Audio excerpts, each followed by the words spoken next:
Hi, I'm Bill O'Reilly. Thank you for watching us tonight. Covering the military, that is the subject of this evening's Talking Points memo.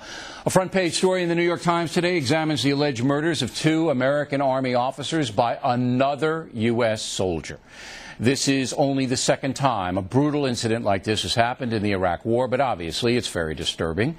Story is legitimate, of course, not page one legitimate, but Americans should know about it. However, the far more important military story, one that is being largely ignored by the American media, is the stunning performance by the U.S. military in Iraq and Afghanistan.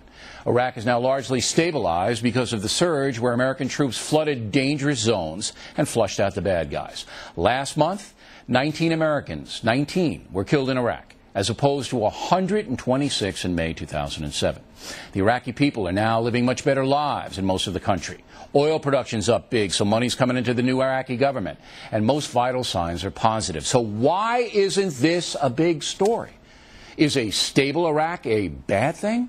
Why is there so much negative reporting about a situation that has dramatically improved? The answer is politics and ego. The anti-Iraq war media has much invested in an American defeat there. If victory is achieved, and that means a stable Iraq friendly to the USA and the West, then the Iraq naysayers lose the issue. Also, Barack Obama and the Democratic Party want out of Iraq, and improving Iraq somewhat diminishes that issue. Now, you may remember about a year ago, I castigated network TV news for emphasizing random terrorist bombings in Iraq, carnage without context, I called it. Well, the usual suspects at NBC News and CNN hammered me for telling you the truth. But reportage of the explosion du jour has largely stopped. Now, Americans who believe the Iraq war has been a fiasco aren't wrong. It has been a troubling and painful experience. But the bravery and efficiency of our military has turned chaos into a possible positive for the entire world, and that's, again, a huge story. Talking Points is tired of dishonest partisan reporting about Iraq and Afghanistan. Our military has performed heroically with a skill seldom seen in modern warfare.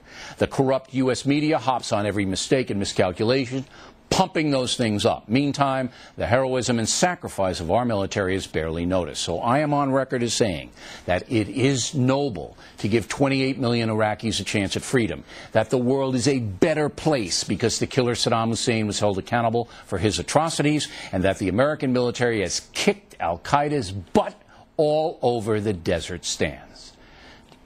Do you have a problem with that? And that's a memo.